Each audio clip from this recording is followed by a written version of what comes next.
أعوذ بالله من الشيطان الرجيم. بسم الله الرحمن الرحيم. الحمد لله رب العالمين والعاقبة للمتقين، والصلاة والسلام على سيدنا محمد وعلى آله وصحبه أجمعين. وبعد، اللهم علمنا ما ينفعنا وانفعنا بما علمتنا وهب لنا من لدنك علما وفقها وعملا في الدين يا رب العالمين. اللهم فقهنا في الدين وعلمنا التأويل وفهمنا معاني التنزيل يا رب العالمين.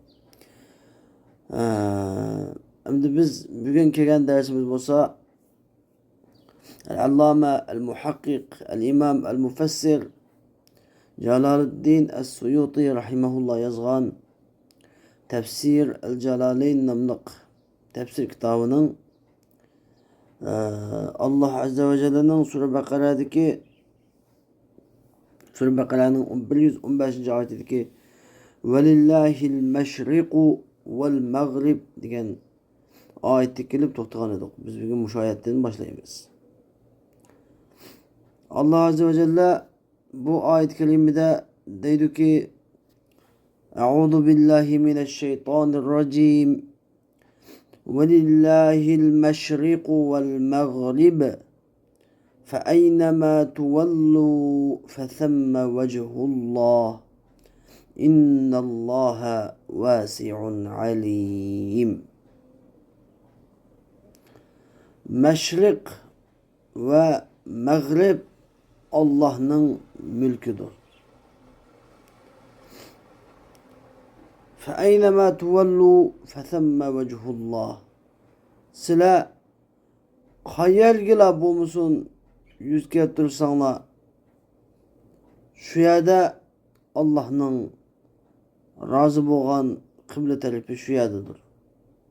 İnnallaha vasi'un alim. Şüphesiz ki Allah hazli merhameti intayin kankari, hammani bilgüçü zatdır. Bana bu ayet-i kerimenin tefsir gereğini adı bilen bize bu ayetin sebepten söz etimiz.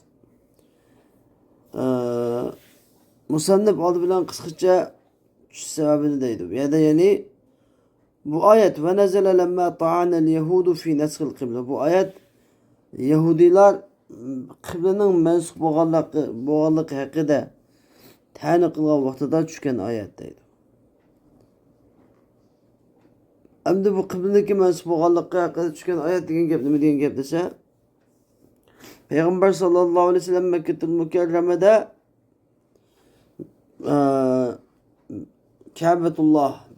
Ka'baga qarab namoz o'qiydi. Shuningdek Madinaga hijrat qilib borgandan keyin Alloh taolo Payg'ambar alayhisalomni Yahudilar bilan unsi ulfat oldirish, ko'ndirish maqsadida Beytul Muqaddas tarafga qarab namoz o'qishga buyurdi. Payg'ambar alayhisalom shu Madinatul Munawvarada avvalgi mezgillarda 16 oyga yaqin holatda Beytul Muqaddas tarafga qarab namoz o'qidi. Undan keyin Yahudilar o'shadagi kofirlar gap topdiki, Muhammad Yahudinin diniga ergishdi ekan, o'zining dinini Yahudinin dinidan olgan ekan, u nima uchun shunaqa degan gapni topishdi. Undan keyin Alloh azza va jalla mazgildan keyin qiblani yine Makkaga yo'tkab beribdi aslidagi o'rniga. Ya'ni Ka'batullohga yo'tkab beribdi. Undan keyin Yahudilar ta'na qilishdi. Yahudilar ta'na qilishib, Muhammad nimani xohlasa shuni qildi ekan. Bugun u yerga uni deydi ekan, atsi buni deydi ekan deb, uni egiz past gapni qilib chiqdi. Shu chog'da shu oyat tushgan edi. Yoki bu oyat fi salatin nafilati ala rahilati fi safari haythu ma tawajjahat. Yoki bu oyat kalima safarda uloq ustida uloq qaysi tarafga qarab mangan bo'lsa, qaysi tarafga yuzlanirlik bo'lsa, ular ustida nafl namoz o'qishniki joizligi haqida tushgan oyat edi. Endi Musannif rahimahulloh o'ziniki Lubabun Nuqul fi asbabin nuzul degan kitobida bu oyatniki asbabun nuzul haqida so'zlaydi. Biz bundaymiz. Musannif rahimahulloh o'zining Lubabun Nuzul nomli kitobida 115 oyatdagi tushish sababini so'zlaydi. Alloh taolaning Velillahil mashriqu vel maghrib. İmam Müslim ve Tirmizi ve Nesai Abdullah ibn Umar radıyallahu anhumadan rivayet kılıp çıkan ki Abdullah ibn Umar radıyallahu anhuma mıdak degan. Peygamber sallallahu aleyhi ve sellem yusalli ala rahileti. Peygamber aleyhisselam üzüneki uluğunun üstüde uluğu qaysi tarafga qarab mangsa üzünün uluğu qaysi tarafga qarab mangishini qat'i nazar nafl namoz o'qiyotadi uluq ustida. O'ziniki menadigan ulug'ining ustida. Va huwa atin min Makkata ila al-Madina. Halbuki Rasululloh Makkadan Madina tarafga qarab keluvlik edi. Thumma qara'a Ibn Umar andikin Abdullah ibn Umar radhiyallohu anhu lillahi'l mashriq vel maghrib oyatini o'qidi va qala va dediki hada fi hada nazalat hadhihi al-aya. Mana mushu oyat mushu yoqda tushgan edi. Çünkü kıble degan Mekke tarafta bo'ladi o, Mekke tarafta. Rasululloh Mekke'den Medine'ye qarab kelgandan demek kıblege keyinni qaratimi o'qiyverdi. Demek nafl namoz haqida tushgan oyat edi. Ve ahrajal hakimu anhu. Hakim bu Abdullah ibn Ömer radıyallahu anh rivayet qilib deganki unzilat fa aynama tuwallu fa thamma wajhullah degan oyat an tusalliya haythu ma tawajjahat bika rahilatuka fi tatawwu'. Nafl namazda senin uluğun qaysi tarafga qarasa namoz o'qisan bo'ladiganligi haqida tushgan oyat degan.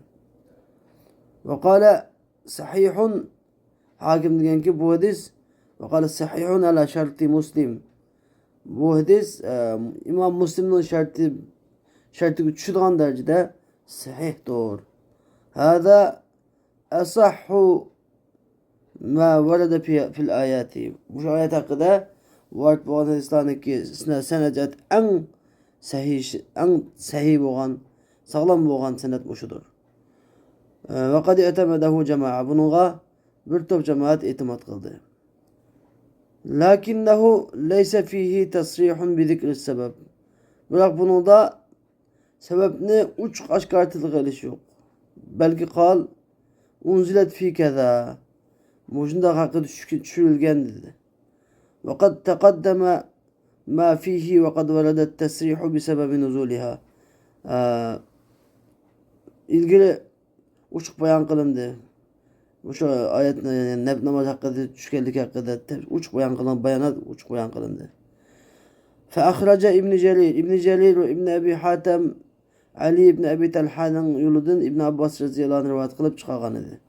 Resulullah sallallahu aleyhi ve sellem lemma hacer ilel Medine, Medine'ye hicret kıldığı vaxtida emarahullahu, Peygamber Aleyhisselam Allah Teala Beytül Mukaddes'e qarab namaz o'qishga buyurdi. Yahudilar xushallab ketdi. Fastaqbalaha bid'ata ashara shahra. Peygamber Aleyhisselam 10 necha ay Beytül Mukaddes'e qarab namaz o'qidi. Peygamber Aleyhisselam İbrahim Aleyhisselam'ın kıblesini yaxshi ko'rdi. Ve Allah Teala'ga dua qiladi, osmonga qaraydi. Shuning bilan Allah Teala favallu wujuhakum shatrah degan oyatni nozil qildi. Favallu wujuhakum shatrah degan oyatni nozil qildi. Fartaba fi zalikal yahud. Yahudilar bu haqda shak qildi. Dedilar ki ma wallahum an qiblatihim allati kanu alayha. Ular ilgari bo'lgan qiblasidan nima o'zgartirdi ularni dedi. Allah Teala Kul lillahil meşriku vel maghrib degan oyatni nozil qildi. Ve dedi ki fe aynema tuvallu fe themma vechhullah dedi. İsnaduhu qaviyyun. Bu hadisniki isnaduhu senedi qaviyydur, güçlüktür. Vel ma'na aydan yusaiduhu. Bu ayetning ma'nisi bu sebepke yordam berib turadi. Fel yu'tamat. Bu itimat qilinsa bo'ladi. Bu ayet hakkında zayıf yoluyla kelgan başka rivayetler var. Tirmizi, İbn Mace, Daraqutni çıkarganki Ash'asi Saman'ın yoludan Asim ibn Abdullah ibn Amr ibn Rabi'adın onun dadısının uzatında degan. Biz Peygamber sallallahu aleyhi ve sellem bilen bir tumtalik, qarangu kechida bir seferdeydik. Kıblenin neredeyken bilmeydik. Fesalla kullu raculun minna ala hayalihi. Bizden her bir adam üzerine udulus qarabla namaz okudu. Felemma asbahna biz taat kıza vaktimizde şunu Resulullah'a zikir kılsak fenezelet.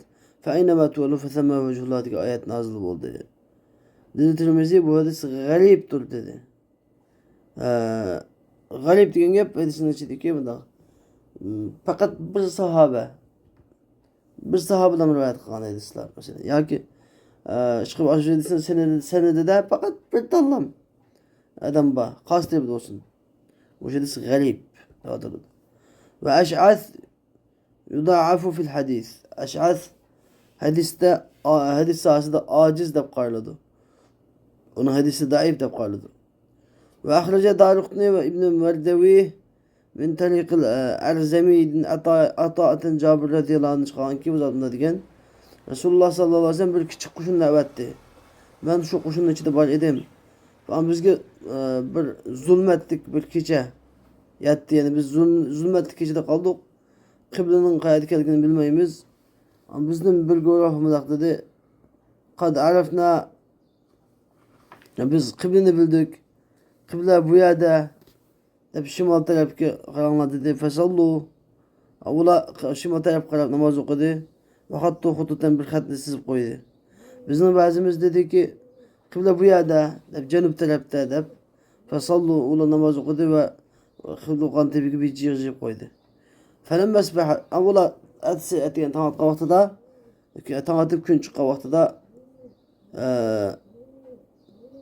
o sızıqlar hammasi kıblenin g'ayri tarafga sızganligini ko'rdi. Ama biz seferimizden vaqtimizda Peygamber Aleyhisselam'dan sorudik. Peygamber Aleyhisselam sükut kıldı, buna cevap vermedi. Allah Teala velillahil meşrik vel mağrib degan ayetini nazil kıldı ahirgacha. Ve İbn Merdevi Kelbi'nin yolundan çıkan ki Ebu Salih'ten İbn Abbas radıyallahu anh'ın Resulullah sallallahu aleyhi ve sellem bir küçük kuşun davetti. Ulanı bir tuman yolda katı tuman besi oldu.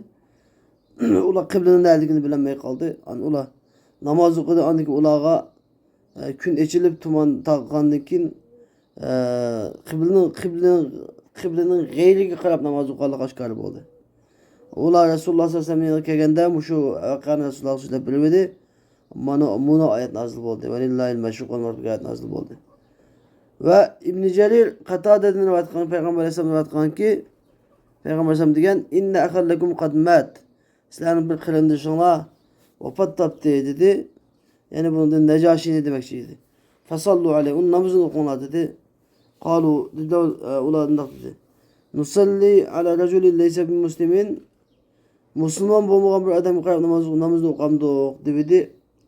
Bunu ayet nazil oldu. Ve inne min ehlil kitabi lemen yu'minu billah diye ayet nazil oldu. Ayet ahirgacha. Ulamı da dedi. Fe innehu kana la yusalli ilal kıble. O kıblege qarab namaz okumaydı. O Müslüman bolsa namaz okabız kıblege qaramaydı deb shunda dedi. Allah Teala ve lillahil meşrik vel mağrib degan ayetni nazil kıldı. Bu hadis garibun cidden pek garip.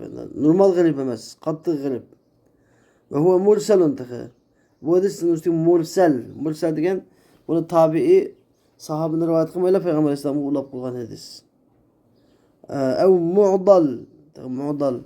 Yani bu hadiste mi da mu'dallik var. Hem de mu'dal degeni hadisinin senedinden iki ravi mesela akmaka. Çuşup kalsa mu'dal deb atılıyor. Onu da köprek kılıp kalsın. Mursel degen fakat sahabe çuşup kalgan tabi'i sahabeler rivayet kılgan. Demek bu hadis mursel yoki mu'daldır. Ve ahraca İbn Cerir İbn Cerir Mücahit'in rivayet kılıp çıkan ki Mücahit bundan degen lemma nezelet Allah Teala'nın ud'uni estecib lekum degan kavli tushgan vaqtida, menga duo qilinglar, javob qilaman degan kavli tushgan vaqtida, qalu ila ayna, qayerga qarab duo qilamiz dedi. Fanazilat fa aynama tuwallu fa thamma wajhulloh degan oyat nozil bo'lgan degan. Demak, bu shu hammasi sabablar. Lekin eng kuchli sabab shu oldingi ikki sabab. Men musannif tafsirini o'ziga olgan ikki sabab eng kuchli, eng to'g'ri sabab shular. Ya'ni musannif rahimahulloh o'zi olgan tafsirga olgan sabab bo'lsa, Yahudilar qiblaning amalini qoldirganligi haqida ta'na qilishga vaqtida buni oyat tushgan yoki Payg'ambar alayhisalom o'ziniki mingan ulug'i safarda qaysi tarafga qarab yuzlansa, shu tarafga qarab namoz o'qigan vaqtida shu oyat tushgan edi. Valillahil mashriqu val mag'rib. Mashriq kun chiqish va mag'rib kun batish Allohningdir. Ya'ni al-ardu kulluha. Zaminning hammasi Allohning mulkidir degan bo'ldi. Nima ish qilsa? Li'annahuma nahiyataha. Chunki mashriq mag'rib degan zaminning ikki tarafidir. Demak, zaminning ikki tarafiga yo'g'an zot degan tabiiyki bir tariqa avla zaminning hammasiga kelgan gap. Kun bitishdan kun chiqishdan kun bitishgacha ega degan gap zaminning hammasiga yo'lda degan gap. Zaminning hammasi egasidir. فأينما تولوا أي وجوهكم في الصلاة بأمره سلا Allah'ın emri bilen namazda yüzünlerini kaysi tarafga yüzge tutsanlar. Demek çok ne beyde Musannif rahimehullah yani Allah Teala Beytül Mukaddes qarağınızı Beytül Mukaddes qarısanlar. Kabe'ye qarağınızı Kabe'ye qarısanlar. Allah Teala'nın emri bilen kaysi tarafga qarab namaz tutsanlar. Fethemme vechullah diyen fethemme diyen hunaka diyen buldu. Yani zarf mekan themme diyen. Yani Allah'nınki razı bo'lgan qiblasi shu yerdadir. Qibletuhullati radiyaha. Allah'ın razı bo'lgan qiblasi shu yerdadir. Yani Kur'an-ı Kerim'de vecih degan söz asli ma'nosi yüz degan bo'ladi. Asli ma'nosi yüz degan bo'ladi.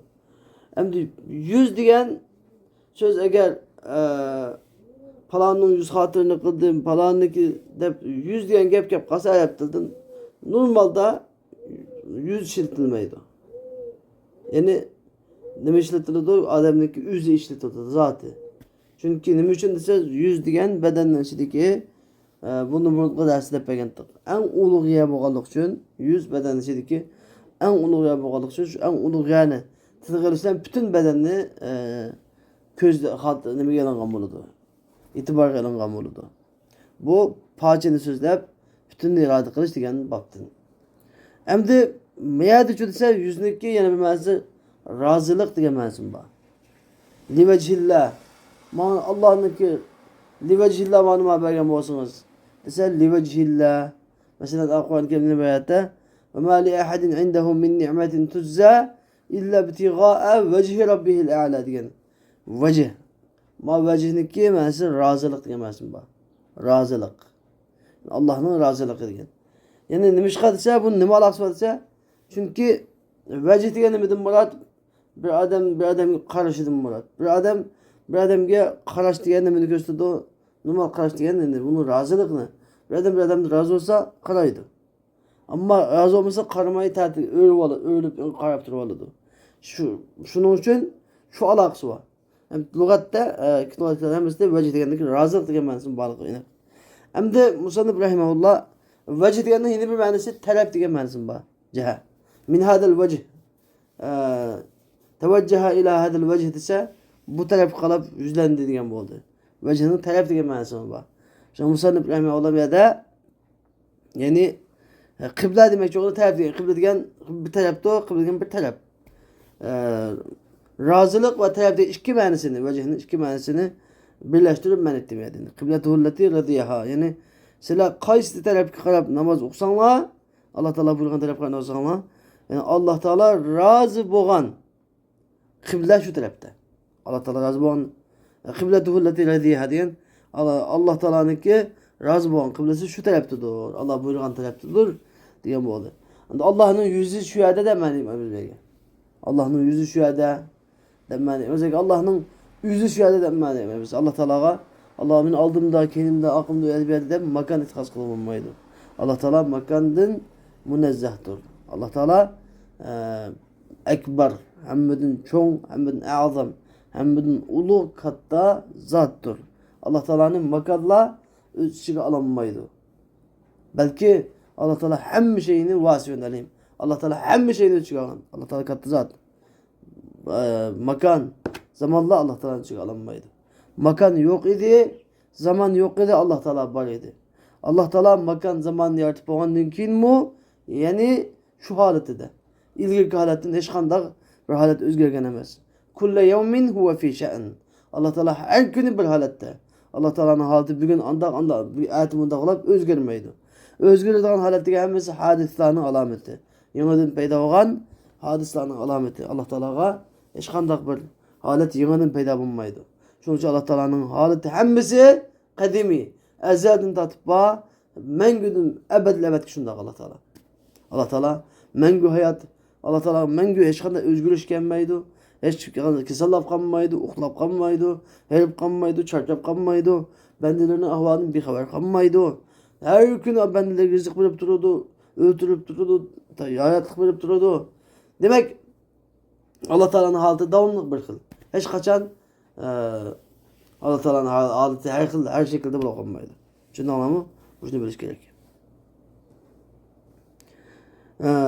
İnnallâhe vâsi'un. Ey yani Allah Teala kenarıdır degeni yani Allah Teala'nın ki fazl-ı merhameti diyen oldu. Allah Teala'nın fazl-ı merhameti her şeyini ölçüye aldı. Allah Teala'nın ki fazl-ı kenarı diyen oldu. Vasiyeti yani Allah Teala'nın fazl-ı merhameti kenarıdır. Yani her şeyini ölçüye aldı. Alimun diyen Allah Teala özünün halkını kandak idare kılıp baş kuruşunu obdan bilgiçidir. Hoş. Allah Azze ve Celle deydi ki وَقَالُوا اتَّخَذَ اللّٰهُ وَلَدًا سُبْحَانَهُ بَلْ لَهُ مَا فِي السَّمَاوَاتِ وَالْأَرْضِ كُلٌّ لَهُ قَانِتُونَ. Ular yani Yahudiler, Nasaralar, Arap'ın müşrikleri yani Yahudiler Allah bala tutup aldı. Allah özge balık kırıp aldı. Allah'ın balısı var dedi. Yani Yahudiler Üzeyr Allah'ın oğlu dedi. Nasaralar Mesih Allah'ın oğlu dedi. Arap'ın müşrikleri olsa perişteler Allah'ın kızları dedi. Subhaneh. Allah'ın ferzenti, balısı buluştun Allah pak ve münezzehtur. Bel lehu ma fis semavati vel ard. Belki asmallardaki ve zimindeki her bir nerse Allah'ın mülküdür. Anda kandikin mülkü boğan nersi degenden onun balısı buluş, mülkü buluşulan ferzenti buluş degen karma karşı iş. Kullun lehu qanitun. Her biri Allah Teala'ga itaat kılgıçıdır. Bana Müşahit keriminin tefsirde Musannif rahimehullah dedi ki Musannif dedi ki ve kalu diyen Allah Teala'nın kavli bi vavin ve biduniha yedhil meşhur kıraatındaki bir de kalu deb keptu yani bir de ve kalu deb keptu yani bir de kalu deb keptu. Hem de ve kalu deb kelse demek ki atf boğan buludu. Beşteki ve men azlemu mimmen mena'a mesacidallahi en yuzkara fiha ismuhu ve sa'a fi harabiha diyen ayetke atf buludu. Yani Allah'ın ki mescitleri de Allah'ın ismi zikir kılınıştın toskan ve mescidi harap kılıştın ilk çıkan Adem'dun mu? Zalim bırak Adem bağ mı? Diyen ayetke atf buludu. Çağda ve sa'a fi harabiha ve kalu ittehadallahu ve la diyen oldu. Ve Allah'ın balısı var diyen Adem'dun mu? Zalim bırak kim bağ diyen oldu. Yani ve kalu diyen bu atf olsa şey atf buludu. Ama kalu olsa cümle yeni cümle buludu. Yeniden başlangan yenemez bu. Yani kalut tehadallahu diyen tüvendeki adamlar mundak dedi. Tabi yenemez bu burada.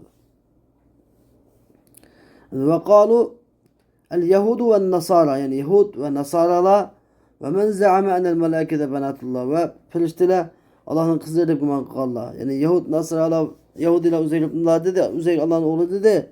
Nasaralar İsa Aleyhisselam Allah'ın oğlu dedi.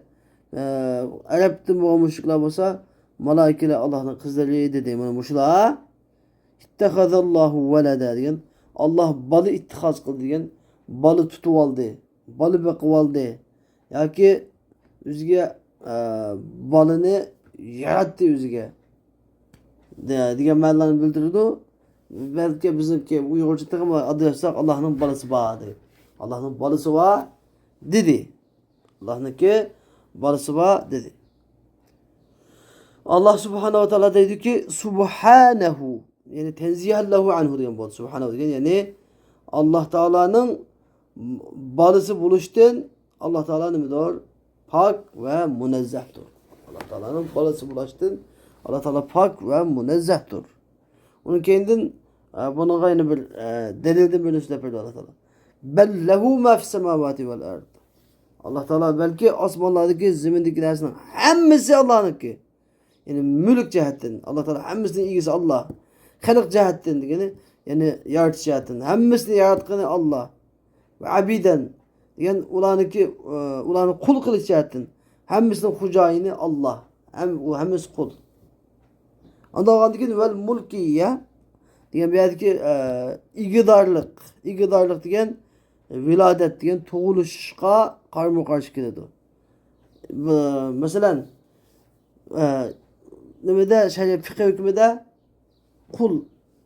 kul diyen kulun dadısı azat balısı kul karşıyor. Dadısı azat balısı kul buldu karşıyor. Dadısı azat olsa balısı bunu bulup gidiyordu. Azat bulup gidiyordu. Dadısı kul olsa balısı mı kul olurdu. Anladın? Biz hem öyle Allah Teala'nın ki hemiz Allah Teala'nın kulları biz. Bendileri hemiz kul tutsa Allah Teala bizim kucağına mı tutsa? Anladın? Eğer Allah Teala'nın balısı olsa balısı mı kul olmaydı ya da balısı bende olduğu karşı yok. Hemminle bende tutsanlar. Hemminle Allah Teala'nın mülkü tutsanlar senin. Kanda olab Allah Teala'nın balısı olurdu. Deb Allah Teala'nın da dağıtır. Ve abbara Allah Teala dedi ki asman zibindeki hemminese Allah'ın deb mevlen ibadet keltirdi demeydi. Ma fi semavat deb. Tegliben lima la yaqil diyen gayri okala düşünmeydiğini akıl yok. Akıl yok neslerini teglip kılış yüzüdün. Nemiş kalsa akıl yok nesle köp dünyada tağ taşlar, deldelek, kum, hayvanatlar cık insanlar kalağında. Şuna aklı yok neslerini teglip kılıp köp bunu okuyup asman zemindeki nerse dep mevlen keltidi. Bunu kıtığa aklı bana sem kirip gidiyordu aslında. Köp sallık az sallık ne gidecek dep kıtığa kirip gidiyordu. Kullun lehu qanitun yani her biri Allah Teala'ya itaat kılıcıdır. Yani qanitun yani muti'un itaat kılıcıdır. Kullun bima yuradu minhu. Muti'un kullun bima yuradu her biri onundan irade kılıngan nersiye onundan Allah Teala irade kılgan yani onundan irade kılıngan nersiye itaat kılıcıdır. Ve fihi taglibul akıl emdi mayada akılını taglib kılıç var yani kullun lehu qanitun demeye vav ve nun bilen yani cemi selamet şekilde cemi müzekker salim şekilde cemi kötügerlik bu okala yani akıllı has aklı ve nasıl has yani bir de akıllı tarafını gözü tutup ne kılındı akıl taraf teglip kılındı. Yani demek çoğunu Allah Teala'nın balığı ihtiyacı. Balığı diyen ne için tabudu insan? Ne için tabudu? İhtiyacı var balığa. Balık ihtiyacı var demiş ka. Balısı olsa bunun ışığı yerlemleşiyordu. Bununki bunu ürün basarlar bununki namını üçülmeydi. Anladın? Lakin Allah Teala balığına ihtiyacı yok. Allah Teala'nın balığa ihtiyacı yok. Balası oğlu Allah Teala menge ebedle ebed menge baki. Allah Teala kesellap kalmaydı. Allah Teala kalmaydı. Ve hu hayyul la yemut. Allah Teala hem nesne ilgisi başka balısı yerlemleşip kılacak belgeli ve kadar bir ihtiyacı yok. Hem nesne tuluk deltusa. Balığının mı ihtiyacı var? Ma o akalli taraf. Onun itikatta yaptı. İlah diyenin balısı buluşu nima? La yecuz. İlahın balısı buluşu mümkün emez. Müstehil de. Üç narsa var. Mümkün, müstehil, vaciptir. Allah Teala'nın yalnız yekki yegane buluşu vacip. Balısı bulması vacip, balısı buluşu mümkün emez. Mümkün emez. Anladın? Eğer balısı bulap kalsa Allah emez olur. Eğer balısı bulap kalsa Allah emez. Allah'ın balısı bulmaydı. Çünkü kul huvallahu ehad devatıdır. Allah yekki yegane zat. Şunu mu? Lem yelid ve lem yulad diyen Allah Teala'nın balısı bulunmamaz. Allah Teala ata-ananın tuğulganmamaz devatıdır. Anladın? Tuğuş diyen de ihtiyacını bildirirdi. Bu bir acizlik ihtiyaç. Üzerindeki malum bir ihtiyacını kandaşını bildirirdi. Allah Teala'nın hiç kanda ihtiyacı yok. Hiç kanda ihtiyacı yok. Hemmisi Allah'a muhtaç. Allah Teala samet. Allah hemmisi Allah'a muhtaç. Allah'ın hiç kime ihtiyaç düşmeydi. Bu da zaten hoş. Hoş. Allah Azze ve Celle bu ayet-i kerimedeydi ki Bedi'us semavati vel ard ve izâ qadâ emran fe innemâ yekûlu lehu kun feyekûn. Allah Teala Bedi'us semavati vel ard. Asman zeminini hiçbir örneksiz, endizisiz, halitsiz, aldığında Allah Teala'nın halitsiz, örneksiz halda yoktun, bar kılıcı zattır. Ve izâ kadâ emran ve Allah Teala kaçan ki birer işini kılmakçı olsa, irade kılsa fe innemâ yekûlu lehu kun feyekûn. Fakat la onunla bol deydi, buludu. Musannif bu ayet-i kerime tefsirindeydi ki Bedi'us semavati vel ard yani muciduhum la ala misalin sebek. Yani ulanı ilgili bulup bakmagan, ilgili bunun okşaş bir narsa bulup bakmagan, işte misali yok, örneki yok. Bu şunda halettin yoktun barlıkı yokluktan barlıkı çıkarıcı diyen bu oldu. Bedi' diyen mesela şu. Yani eşkan ilgili ki eşkada bir kelip, eşkada bir örnek, eşkada bir misal yok halette, yok halettin barlık çıkarış. Keşif kılış diyenler. Ve izâ qada diyen, erade diyen bu. Ve izâ qada emran emdi bir qada diyen ne? Erade de manayeti sabit verirse yeni bir ayette şu Suriyasındaki innema emruhu izâ erade şeyen en yekûle kun feyekûn diyen. Aşağıda yeni bir oranda erade edip gelgen. Demek Kur'an-ı Kerim'de en yakşı tefsir kıldığın yol kası Kur'an'ı Kur'an bilen tefsir kılış. En birinci derecelik yol Kur'an'ı Kur'an bilen tefsir kılış. Demek ayette innema emruhu izâ erade şeyen en yekûle lehu kun feyekûn diyen. Manaviyada izâ kadâ emran diyen yani şu manada ikisi manadaş diyen gibi. Allah Teala bir işini kılmakçı olsa kılmakçı bulup bunu kılmanda hüküm kılsa, irade kılsa hüküm kılsa diyen gibi. Kılmakçı olsa, irade kılsa yani onu icat diyen vücut çıkarışına irade kılsa onun bol deydi feyekûn diyen şu haman buludu. Şu haman buludu. Ey fehu yekûn. Ona şu haman buludu. Hem de bu bizge Allah Teala'daki bir yerdeki şu Allah Teala'nın sıfatlarını bizge de pervatıdır. Allah Teala'nın sıfatları sıfa zatiye, sıfa fi'liye, zati sıfatı, fi'li sıfatı da bir şey gibi bilinirdi. Allah Teala'nın sıfatları hemmesi kadim. Allah Teala'nın sıfatları hemmesi ezelden tatba, yeniden peyda olamaz. Allah Teala üzümü kadim ezelden tatba, sıfatlarımın ne kadim, yeniden peyda olamaz. Allah Teala ezelden tatbi, yaratıcı deb sıfatını bikergen. Yeniden mahluklarını yaratkandan keyin yaratıcı deb atalgan emas. Hem de bir şeyde Allah Teala'nınki sıfatlarının içinden zati sıfatları diyen birinci Allah Teala hayat. Allah Teala mengü ölmeydi.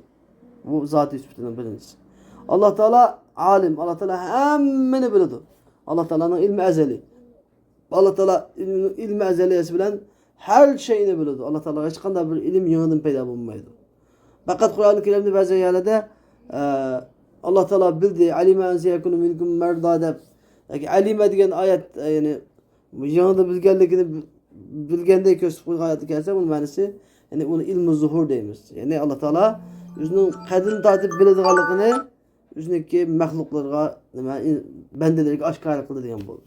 Özünün kadimi ilmi kadimisini nimaga bendelerge aşkar qildi deb ma'no etamiz çağda.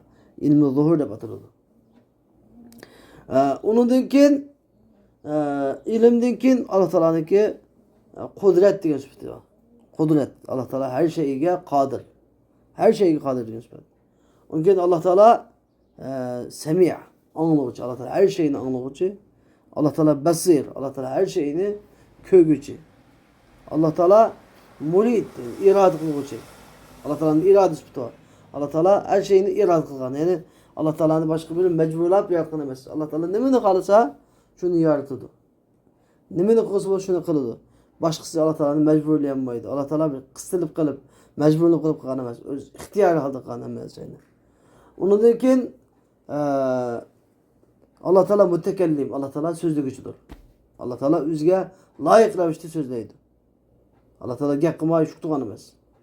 Ondan keyin Allah Teala hamma narsani tekvin yani kun feyakun deb kun degan qavl bilan bütün narsani yo'qlikdan borliqqa chiqargan. Tekvin deb ataladi bu. Tekvin sifati yani shu kun degan so'zlar. Allah Teala hamma narsani yani qilmoqchi bo'lsa, irada qilsa, uni bol deydi, u narsa bo'ladi. Bu sifat bilan. Tushundingmi? Shu demak 8 dona sifat, asosiy sifatlar. Qolgan Allah Teala bir narsani yaratmoqchi bo'lsa, uni bol deydi, bu narsa yaratiladi. Bir narsani o'tmoqchi bo'lsa, bol deydi, u narsa o'ladi. Demak, shu qolgan sifatlar hammasi shu kun fayakun degan sifatniki, sifat fi'liya hammasi Allah Teala'niki. Kun degan tekvin sifatning ichiga kirib ketadi. Ondan Allah Teala'nın 99 biz biladigan biz bilmaydigan sifatlar hammasi qadim, hammasini kun fayakun degan bir sifat nima o'zi chiqaradi. Allah Teala bol desa hammasi bo'ldigan. Allah Teala unishini bilan Allah Teala bir narsa yaratmoqchi bo'lsa, bol deb bo'lgan narsa yaratilsa, buni xalq deb ataladi. Agar o'tmoqchi bo'lsa, buni nima imata, o'tirish, mumit deb ataladi. Shuni qarab, e'tibor bo'yicha. Yani hammani yo'qdan boyliqqa keltirish degan gap. Yo'qdan boyliqqa keltirish sifati. Bu mush sifatmi yani qadimiy sifat. Endi yani Allah Teala dastlabda bir narsani biladi Allah Teala. Mesela bir narsani biladi. Ilmi azali islamimiz biladi. Onun kendinden o'zi ixtiyor bilan uni bizga nisbatan biz aytlaymiz, lekin Allah Teala nisbatan hammamiz o'xshash. Ilgililik yo'q. Biz nisbatan deb tushunamiz. Allah Teala irada qiladi. İrade qilgandan keyin Allah Teala'nınki irade qildi. Allah Teala qodir. Allah Teala bu narsani yaratishga nima? Qodir. Allah Teala uni irade qildi. Undan keyin qudrat sifati. Qudrat sifatiga Allah Teala buni yaratishga qodir. Shu irade qilgan narsani vujudga keltirishga qilishga nima? Qodir. Alaysa bizalika biqadirin ala yahluqa degan yani ya Allah Teala yaratishga qodir, o'ltirishga qodir. İrade karşı kılışka kadir. Onun kendini tekvin sifat kılıdı. Yani icat kılıdığan. Ya ki idam kılıdığan. Ya bar kılıdığan ya ki yok kılıdığan sifat kılıdı o. Şunu Allah Teala tekvin sifatıyla ne kılıdı? Onu vücuttan, yokluktan barlıklı çıkardı. Bu tertip boyunca. فَاِنَّمَا يَقُولُ لَهُ كُنْ فَيَكُونَ Allah Teala birer işini yokluktan barlıklı çıkarışını irade kılsa فَاِنَّمَا يَقُولُ لَهُ كُنْ فَيَكُونَ Avulen Allah Teala kadir, bir kadirin eyakluka mislahum. Yaratışka kadir, öldürüşke kadir, kudret sifati. Onun kendin kadir boğalık şu nime? Onun kun deydi bulur. Onun tekvir sifatinden yokluktan barlık çıkardı. Bunun için ayetin ki manası şu şen ozma, maşallah biliyorlar. Ey fehuve yekun. Ola şa Allah Teala bul diyen şu an buludu. Ve fi kıraatin bin nasbi. Bir kıraatta feyekune deb nasb bilen okulup cevaben lil emr. Degan kun degan emrning javobi bo'lib. Kun feyekuna deb yani kun feyyekun deb emrning javobi chiqdi yani. Bol desa şu hamon bo'g'ili Allah Teala bol deydi. Bol desa Unas şu an vücutga yani barlıklı kel dese unas şu an barlıklı keliş için Allah Teala barlıklı kel deydi o dep ma'ni etdi o çağda. Feyekuna bolsa. Feyekunu bolsa Allah Teala barlıklı kel dese unas şu an barlıklı kel do dep bir cümle mubtada haberle buldu. Mubtada haberlikten ahirleşdi. Hoş. وقال الذين لا يعلم Allah Teala dedi ki وَقَالَ الَّذ۪ينَ لَا يَعْلَمُونَ لَوْلَا يُكَلِّمُونَ اللّٰهُ اَوْ تَأْتِينَا آيَةً كَذَٰلِكَ قَالَ الَّذ۪ينَ مِنْ قَبْلِهِمْ مِثْلَ قَوْلِهِمْ تَشَابَهَتْ قُلُوبُهُمْ قَدْ بَيَّنَّا الْآيَاتِ لِقَوْمٍ يُوقِنُونَ وَقَالَ الَّذ۪ينَ لَا يَعْلَمُونَ İşlemini bilmeydik Allah yani Mekke'nin kafirleri, müşrikler, Arap'ın müşrikleri. Yani yakında kitap düşümü gele demek için. Şimdi bilmeydik Allah levla yükellimun Allah. Allah bizi gep kısı bulmamdı. Ev te'tina ayet. Ya ki biz gibi bir uç aşkar bir ayet, mucize. Ya ki ayet. Bizi kâsi bulmamdı. Cibril Aleyhisselam bizi ayetle bizi Muhammed gibi geldi. Bizi hep kâsi bulmamdı. Dep şundak dedi. Kezalike kâlellezîne min qablihim misle kavlihim. Hani şunundek. Uladın ilgili etken ecdatları kafirlamı ilgili kelgen peygamberler şu gapning o'xshini ularning so'zini o'xshini qilgan edi. Degan edi. Tashabahat qulubuhum. Ularning qalblari o'xshib ketdi. Opma o'xshash bir-biriga. O'xshib ketdi. Qad bayyannal ayati liqaumin yuqinun. Biz oyatlarni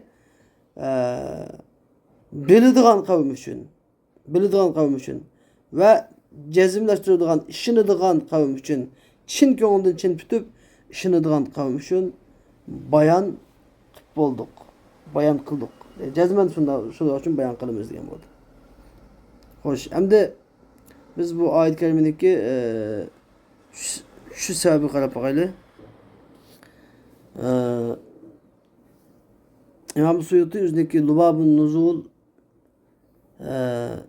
degan kitobida Lubabun Nuqul fi Asbabun Nuzul degan kitobida deydiki 118. oyatning 3 sababi Allah Teala'nın ve qâlellezîne lâ ya'lemûn degan oyatining oxirigacha. İbn Jarir Tabari ve İbn Abi Hatem Saidning yo'lidan yoki Ikramaning yo'lidan İbn Abbas radhiyallohu anhu rivoyat qilib deganki İbn Abbas radhiyallohu anhu deydi Qala Rafi ibn Huzeyme. Rafi ibn Huzeyme yani Yahudilarniki katı bir şey. Rafi ibn Huzeyme degan. Rafi ibn Huzeyme Resulullah sallallahu aleyhi ve sellem'e mundaq dedi. İn kunta rasulen minallah. Sen eğer Allah'tan bo'lgan payg'ambar bo'la olsang, kema taqul sen o'zing degandek, faqul lillah. Allohga deginki, feyukellimna bizga gap qilsin. Hatta nasma'a kalamahu. Biz uning gapini anglab boqayli. Deb shu gapni dedi Allah Taala vaqtda va qalallazina la ya'lamun degan oyatni nozil qildi oxirigacha. Ve qalallazina la ya'lamun. Endi Musa İbrahimullah tefsir deydiki ve qalallazina la ya'lamun. Bilmeydik Allah mundaq dedi degani yani kuffaru Mekke'ten nebi. Mekke'nin kafirleri peygamber sallallahu aleyhi ve sellem'ge muşundaq dedi. Endi bu yerda yeni bir işgaliyat, müşkil kelib chiqadi. Bu ayet kelime Medine Münevver'de suru kelime Medine Münevver'de nazil bo'lgan tursa, Mekke'nin kafirleri peygamber sallallahu aleyhi ve sellem deydi o. Desa, birinchidan ma sebebini uzunda biz bildik va sebebini uzulda kim degan ekan bu gapni? Yani Rafi ibn Huzeyme yani Yahudilarniki katta beshi degan ekan. Endi bilmey Imam Musa dediki bilmeydik Allah desa, yani ular kitap tushmaganlar deb kitap tushmaganlar degan kim? Yo'q, Mekke'nin kafirleri. Müşrikleri. Ular kitap tushmagandan kim bilmaydi o. Yahudilar çok bilib turib Tavratni bilib turib o'zgartirayotganlar. Deb shu ma'niga qarab turib Mekke'nin kafirleri deb ma'ni etyotdi. Ana sababini nuzul qarasa Rafi ibn Huzeyme bunda degan kelib chiqadi. Ya'ni u chaqda Rafi ibn Huzeyme degan desak, ya'ni bilib turib bilmaslik saqallar demaydi u chaqda. Ya'ni bilib turib bilmaslik saqallar deb ma'ni etish to'g'ri keladi. Ama Mekke'nin kafirleri degan demek desek u chaqda jing bilmaydi Allah millatda, bilmaydi Allah. Lekin endi bu oyat Madina nazil bo'lgan tursa desa uni bildigan joy bu chaqda. Yani Mekke'liklar payg'ambar alayhisolamga endi xat avatgan, uchur avatgan. Ana deb. bizga sen rast payg'ambar olsan adam aytganimdi. Bizga Alloh taolo o'ziga qilib boqsin. Yoki nima qilsin? Alloh taolo bizga gap qilsin. Yoki Jibril alayhisalom bizga muvaffaq kelsin sanab kelgandek. Anladın? Deb adam aytgan. Yoki bo'lmaydi, bu oyat kalima Makka mukarramada tushgan bo'lish ehtimolligim bormidi? Oyat kalimaning bu oyat Makka mukarramada tushgan ehtimolligim nima? Bo'lishi mumkin. Bir sürünün bütün ayet hammasi Medine'de tushishi shart emas. Bir sürünün başında arqaga bütün ayetleri ya Medine'de yoki Makkada kamil tushishi shart emas. Ba'zi oyatlarning 5i Makkada, oxiri Medine'da nazil bo'lgan. Yeni bir gap, ba'zi oyatlar ikki qatim tushgan oyatlar bor. Tekrar tushgan oyatlar bor. Makkada bir qatim, Medine'da bir qatim tekrar tushgan oyatlar bor. Yani demak, har xil ehtimollik bor. Tushundinglarmi? Levla mesela hella degan bo'ldi, ya'ni hella deydi tahdid. Kimamla mesela kimga hella jitana fanuklimak deb. Uyga bir kamamla o'ziga bir hurmat qilib olayli, o'ziga mehmon qilib olayli deganga hella degan gap ketdi. Ya'ni davla degan gap bir ish qiziqtirish yani. Levla yukallimunalloh. Alloh bizga bir gap qilsa bo'lmamdi. Alloh bizga bir gap qilgan bo'lsa Alloh bizga bir gap qilgan bo'lsa anladım. Biz mi imam katiyadek degandek qiziqtirish. Bir gap qilsa bo'lmamdi. Alloh bizga bir gap qilsa bo'lmamdi deb qiziqtirish. Ya'ni lavla yukallimu Alloh bizga sening uning payg'ambari ekanligini deb bo'lmamdi. Aw ta'tina aya yoki bizga bir oyat bilan kelsan bo'lmamdi. Ya'ni min maqtarahna va la sidqiq. Aw ta'tina aya ya bizga bir oyat deb kelsan degan yani mo'jizlab kelsan bo'lmamdi. Min maqtarahna va la sidqiq sening rostliqingga biz senden talab qilgan, sen rostliqingni isbotlash uchun biz senden talab qilgan oyat mo'jizlab kelsan bo'lmamdi. Kazalika ana shuningdek kama qala hala mushlar degandek qalallazina min qablihim ularning ilgilari mushlar degan edi. Min kuffaril umamil madiyati li anbiya'ihim. Yani o'tib ketgan ummatlarning kofirlaridan ularning payg'ambarlari shunday deganlar bor edi. Misla qavlihim bularning gapini o'qishin degan, yani nima sababdan minat ta'annuti va talabil ayat. Yani o'ziniki gapida tushuntirib olish, o'zining kufrisida tushuntirib olish ta'annut degan. O'zining xatosida tushuntirib olishdan iborat va mo'jiza oyatlarni talab qilish. Farishtalar o'z bizga oyinda oyat deb kelsin yoki bizga mo'jizalarni keltir deb shunda talab qilish bilan iborat ikki xil ish ularniki o'zining xatosida tushuntirib olishi, o'zining kufrisida tushuntirib olishi va mo'jizalarni talab qilishi xuddi ilk ummatlarga o'xshab ketdi hammasi. Xuddi Musa alayhisolamniki qavm Musa alayhisolamga arinalloha jahra degandek, Allohni bizga oshkor ko'rsat degandek gapni qildirmasa lozim. Demak, miyatni qolganda o'sha yahudiylarniki ekanligi chiqib turdi miyat. Tashabahat qulubuhum. Ularning qalblari o'xshash, bir-biriga o'xshab ketdi yani. Ularniki kufrisida, kufrliqida, kofirliqida va aynan degan jahil talsaliqida, kofirlik tushuntirib olishida bir-biriga o'xshab ketdi qalbi. Bu oyat kalimada Payg'ambar sallallohu alayhi vasallamga tasalliya bordir. Payg'ambar sallallohu alayhi vasallamga tasalli berish. Ya'ni siz xafa bo'lmang. Siz buni sizga bunda inkor qilgan bo'lsa, sizdan ilgari payg'ambarlargami bu nima qilgan? Bular shunday inkor qilgan. Bu sizga ham bo'lgan ish emas, shuni siz tasalli. Siz xafa bo'lmang, sabr qiling. Qad bayyana al-ayati liqawmin yuqinun. Biz oyatlarni biladigan qavm uchun bayon qildik. Yani ya'lamuna annaha ayat. Bu Alloh taolo tarafidan kelgan oyatlar deb bilib, fayu'minu unuga iymon aytadigan, ishonadigan qavm uchun bayon qildik bu oyatni. Faqtirahu ayatin ma'aha. Bu oyat bilan yeni oyat talab qilish deganlik ta'annutdir. Degan o'zining xatosida tushuntirib olish talsaliqdir bu. Talsaliqdir. Deb Alloh azza va jalla deydi unga payg'ambar sallamga tasalliya bilib inna arsalnaka bil haqqi degan oyatning keyingi mazmun bu oyatning boshqa aloqasi bor, lekin vaqt munosabatidan darsimiz bu yerda oxirlashdi. Va axiru da'vana alhamdulillahi robbil alamin va sallallohu ta'ala va sallama ala xayr xalqi sayyidina Muhammad va ala alihi va sahbihi ajma'in.